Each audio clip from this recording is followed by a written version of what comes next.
दोस्तों असां सां मौजूदु आहे सिंध जो शहज़ादो। सिंध जा शहज़ादा तव्हां सिंध जी हिकु ख़ातून खे न्याणी खे सोशल मीडिया ते आंदो, इन जेको पर्सनल मसइलो हो इहो काफ़ी टाइम ताईं हलियो रहियो ऐं बिल आख़िर थोरो घणो सोशल मीडिया ते बि ख़ामोश आहे। इन जो छा रीज़न आहे ऐं आख़िर इहो मसइलो तव्हांजो छा फ़ैसिलो वैसिलो त न थी वियो?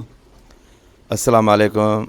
त असां तव्हांखे इहो ॻाल्हि कयूं था त जीअं माना इहा सोशल मीडिया ते ॻाल्हि हली, इन खां बाद पोइ विच में सरदार अमीर आया आहिनि।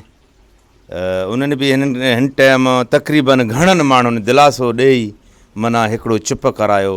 घणा माण्हू आख़िर में बि हिकिड़ा कया सरदार आया, उन्हनि बि मूंखे चुप करायो। उन खां बाद हिन टाइम बि अञा कुझु बि न थियो आहे। हाणे ॾस तूं मूंखे ॿुधाए त हाणे छा करिणो आहे?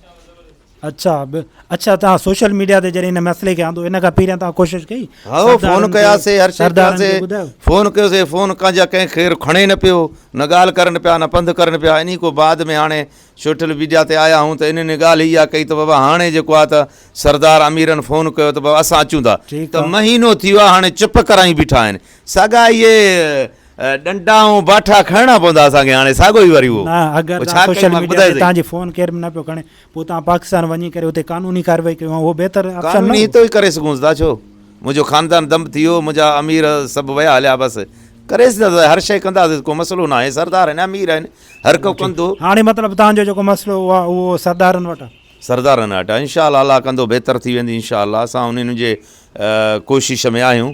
सरदार आहिनि, अमीर आहिनि, इनशा अल्लाह मसइलो हल कंदा। आख़िर न कयूं हल त पोइ असांखे हल करिणो पवंदो। न इनशा अल्लाह सरदारनि जे थ्रू हल थींदो, इनशा अल्लाह इंसाफ़ मिलंदो। उन्हनि में उमेद आहिनि, उमेद कयूं वेठा आहियूं। असांखे महीनो थी वियो आहे साईं, उमेद कयूं वेठा आहियूं, वरी बि उमेद अथनि इनशा अल्लाह मसइलो हल थी वेंदो। इहो मसइलो त ज़ाहिर आहे तव्हांखे सरज़मीन पाकिस्तान ते वञिणो पवंदो न, त पोइ पर जॾहिं सरदार ने घुरायो त वेंदासीं। अच्छा मसइलो ई न आहे। इनशा अल्लाह रब भलाई कंदो। वॾी महिरबानी। महिरबानी कुर्ब।